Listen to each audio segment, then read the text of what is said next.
Hello everyone and welcome to the Sins of Power Rangers Sins. This is the final episode of Season 1 where I go over some of the sins I really got wrong from episodes 1 through episode 60. There were a ton of submissions, but here we go. So in Day of the Dumpster, there's a part where Jason is leading a karate class that Billy is obviously failing at, and Bulk tries the tornado kick.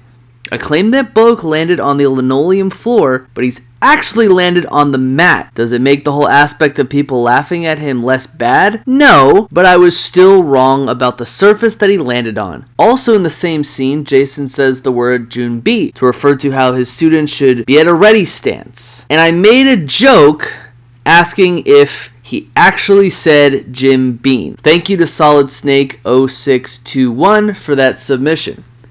I really don't get anything wrong until episode 7, Big Sisters, when Trini and Kimberly volunteer to Big Sister a really annoying girl named Maria. Lord Dravon 1426 mentions that if a car could go from 0 to 3,000 in 2.8 seconds, your body would turn into a pulp, which I guess Billy should have considered. Fast forward to episode 9, called For Whom the Bell Trolls, and I can't believe I didn't include the Bee Gees song by the titular title as a joke, but I actually referred to the Tokyo Tower as the Eiffel Tower because, well, they look kind of similar, but still wrong. Now to episode 14, called Foul Play in the Sky, where I mentioned that Alpha should have just teleported the passengers aboard the small plane who were incapacitated because that would save their lives. What I didn't mention is the fact that the plane could crash and it might hurt someone.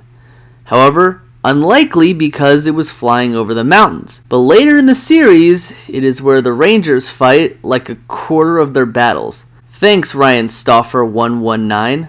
2 episodes later, in Switching Places, Jaden Moon 1475 mentions that I incorrectly claimed that Zordon should have been able to sense the genie when it was inside something else, when he only sensed it afterwards.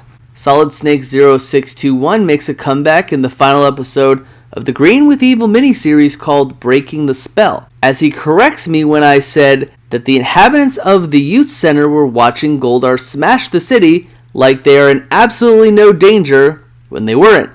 It was merely news footage that they were watching after the fact. Returning to Lord Dravon 1426, I alluded to why the viewing globe could see inside the Fan Man's jar when it couldn't see the Island of Illusion in Calamity Kimberly. It had something to do with the signal bouncing back from another dimension and the jar not being in another dimension, so thank you for that. Fast forwarding to episode 45, Crystal of Nightmares, Jaden Moon 1475 and I argued over whether or not birds dropped their own eggs or pooped on Bulk and Skull while they were spying on the Rangers at the snow resort. I thought I could clearly see eggshells and yellow substances come off their heads, but still could have been either one. Al W. interjected for why only the male Rangers grew in episode 59, and it was because the female clone Rangers were blown up when the Rangers put their weapons together, which is still kind of sexist because it perpetuates that women are weaker than men, still something that I got wrong. And finally, in episode 60 in Oyster Stew, B. Lee Morales T comments about the reason why the Megazord is safe to use underwater. And it's because the cockpit has a windshield and the Megazord is waterproof, which no other vehicle is, but I'll still take his word for it. Hopefully the Rangers get that high quality oxygen. Not to say that these were all the sins that I got wrong, I just thought that they were the sins that either weren't too nitpicking or ones that weren't done because I was joking. I hope you guys were able to enjoy, and hopefully I can get back to you in